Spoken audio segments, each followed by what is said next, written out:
Hey parents and students, thank you so much for clicking on this video so that you can hear a little bit about what's going on in our student ministry this year. I'm sure many of you have questions as far as what it's going to look like this fall and what to expect. And so hopefully we'll answer a lot of those questions for you in this video. Now, I'll preface all of this by saying that all of it is subject to change. We're going to adjust. We're going to be flexible. We're going to adjust to whatever's going on in our world. And so if schools start to shut down, if things start to close up, we'll adjust how we meet and how we gather. But this is our initial plan that we're looking forward to getting into the same area with your students, pouring into their life, sharing Jesus with them, and seeing the gospel transform their lives. And so here's just a few of the protocols that we're going to put into place. We are really putting a high emphasis on safety and being cautious in all of this, and during this season especially for your students. And so I have a list of things here that I want to share with you that we're going to do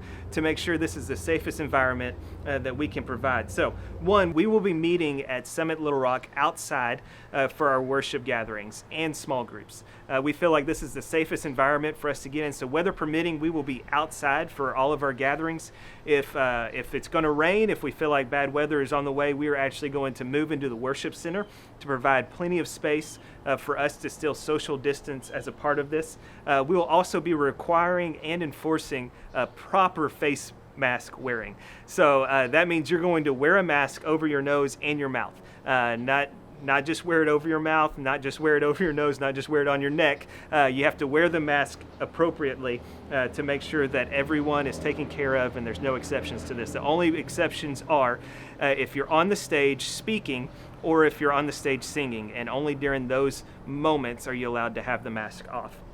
We'll require check-in for every student as they arrive. They're going to have to check in to a station so that we're able to know who was there, who was not. In case of an emergency, we're able to follow up and make the proper phone calls that need to be had. At that moment, we will be checking their temperatures actually and making sure that no one's running a fever to just add another safeguard for students as they gather together.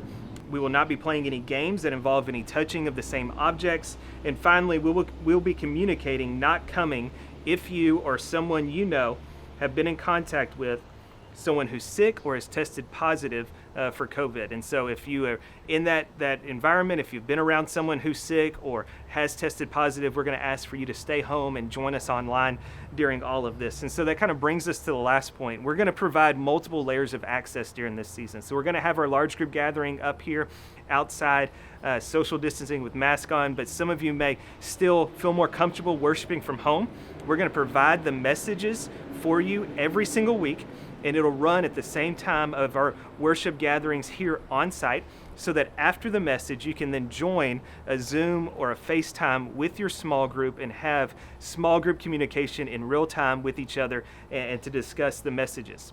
And so that's one layer. Another layer that we're going to have is discipleship groups. We're going to really put an emphasis on getting together in smaller groups of people to be able to get around God's word and be equipped in all of this. And so we're looking forward for this year. We know it's going to look different. We know things are going to not be like they always are. But at the same time, the mission and the purpose still stands. We are going to experience the presence of God. We're going to be equipped for life and ministry, and we're going to engage a world in need. And we're going to do that together as a student ministry, and we look forward to this year.